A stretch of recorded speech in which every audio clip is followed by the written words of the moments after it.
Chenab railway bridge అనేది వరల్డ్లోనే tallest railway bridge. ఇది Eiffel tower కన్నా 35 మీటర్స్ ఇంకెక్కువ ఎత్తులో ఉంటుంది. రివర్ ఏదైతే ఫ్లో అవుతుందో చినాబ్ రివర్, దానిపైన 356 మీటర్స్ పైన ఈ బ్రిడ్జ్ ఉంది. చుట్టూ మౌంటైన్స్, ఆ మౌంటైన్స్ 2 మౌంటైన్స్ ని జాయిన్ చేసి ఈ బ్రిడ్జ్ ని నిర్మించారు. నిజంగా it's a pride moment for India. అలాగే మన 2 స్టేట్స్ కి ఈ చినాబ్ రైల్వే బ్రిడ్జ్ కూడా చాలా మంచి సంబంధం ఉంది. మనం కూడా చాలా ప్రౌడ్ గా ఫీల్ అయ్యే ఒక విషయం ఉంది. ప్రొఫెసర్ గాలి మాధవీలత తను ఇనిషియల్ గా జాయిన్ అయినప్పుడు, అంటే ఐఐఎస్సి బెంగళూరులో యాజ్ ఏ ప్రొఫెసర్ గా, ఆ డిపార్ట్మెంట్ లో ఉమెన్ కి సెపరేట్ గా కనీసం టాయిలెట్ కూడా లేదు. అంటే జనరల్లీ మనకు తెలుసు సివిల్ ఇంజనీరింగ్ అన్న ఆ డిపార్ట్మెంట్ అన్న మోస్ట్లీ మెయిల్ డామినేట్. ఇప్పుడు చూస్తూనే ఉంటాం, ఎవరినన్నా ఏ స్ట్రీమ్ లో జాయిన్ చేయాలి అమ్మాయిలు అనగానే, లేదు సివిల్ ఇంజనీరింగ్ అయితే చాలా కష్టపడాల్సి వస్తుంది, కంప్యూటర్ సైన్స్ అన్నా లేదంటే ఈసీలోనో ఇంకేదన్నా కంప్యూటర్ రిలేటెడ్ స్ట్రీమ్ లో జాయిన్ చేయమని చెప్తూ ఉంటారు. బట్ తను 1992లోనే సివిల్ ఇంజనీరింగ్ లో జాయిన్ అయ్యి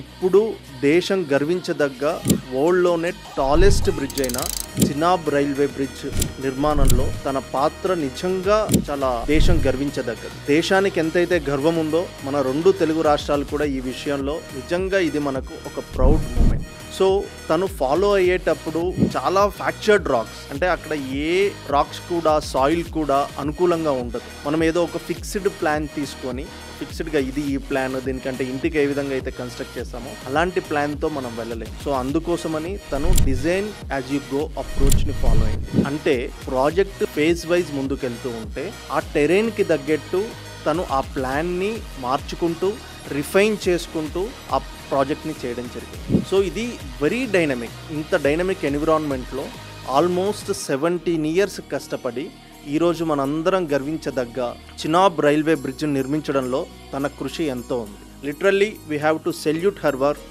అండ్ ఇది కదా నిజమైన ఉమెన్ ఎంపవర్మెంట్ అంటే. తన వర్క్ చూస్తుంటే మాత్రం ఉమెన్ కెన్ మూవ్ మౌంటైన్స్ అనిపిస్తుంది.